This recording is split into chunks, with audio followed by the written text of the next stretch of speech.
All right, guys, most important words in all of Spanish 1. Grab your interactive notebook if you have not already. This is going to be page 12, pronouns. Go ahead and set up your table of contents. 11 was possessive adjectives, 12 is pronouns. Now, you should have gotten a flower from the sub. If you have not, go ask them for it. And there's another video in here that shows you how to set up those flowers in your interactive notebook. So I absolutely want you to do that. I've also got some notes for you to write down here. So subject pronouns, page 12. Remember 12 in Spanish is doce. Make sure you've gotten those page numbers. You might want to check on the last several pages and make sure you've been keeping up with that. So subject pronouns, you've already got this on your vocab list. Yo is I, to, I can't do accents on here, but there should be an accent on the you. That is you. Usted, which we have discussed, you abbreviate to UD. That is also you. El should have an accent on the E. Make sure you get that accent. That's he.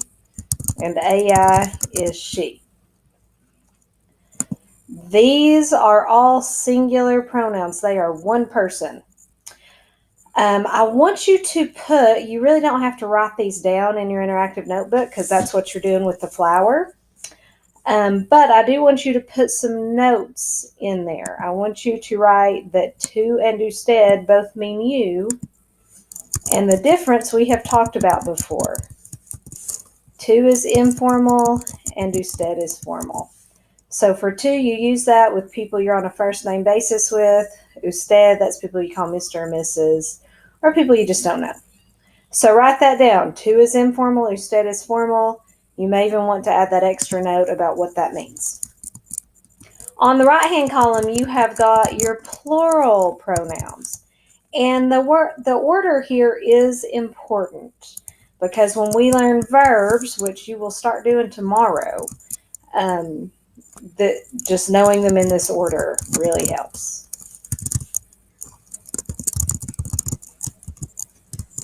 So these you've got in your flower. Again, you don't have to write them down. Nosotros is we. Sometimes you'll see that as nosotras. Let's see, I guess probably the OS or AS. So nosotros or nosotras is we. Vosotros or vosotras is you all. That's the one that's just in Spain. Everywhere else, for you all, you'll just say ustedes. And then ellos and ellas both mean they.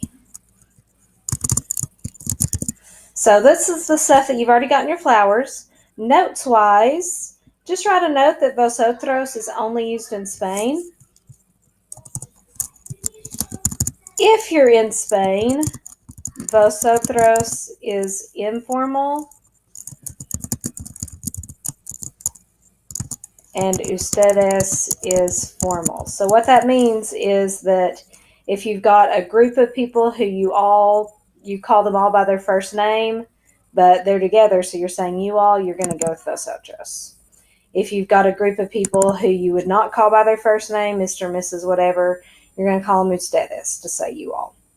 Now the default, and again, this really isn't that important in high school Spanish, but just FYI, the default is to always go with the more formal. So if you're trying to decide between to and usted and you're not sure, just culturally, it would be better to go with usted, and then they can correct you and say, no, call me to, it's good. With vosotros and ustedes, you want to default to the more formal. So if there is a group of people and you call them all by their first name, but then Dr. Tipton walks up, suddenly he is the usted in the group. So if you've got one person that you would be formal with, you're going to be formal with the whole group. So that's just so you know. Now I do want you to write this down in your notes. Ellos and ellas. Ellos is the masculine version of they, and ellas is the feminine version of they. So if all the boys in the school go to the gym and we say they are going to the gym, they are Eos. They leave the gym, now all the girls go to the gym, we're saying they are going to the gym, they are AS.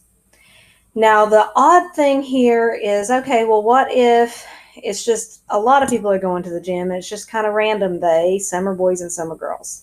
The second default is AOS. So AOS can be just boys or it can be a mix of boys and girls.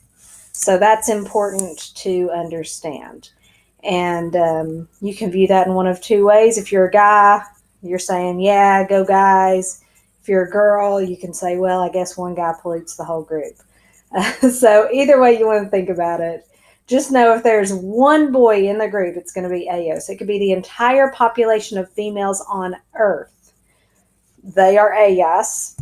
As soon as one boy walks into that group, they are Eos. So that is a good thing to know. So those are your notes for page 12 on subject pronouns.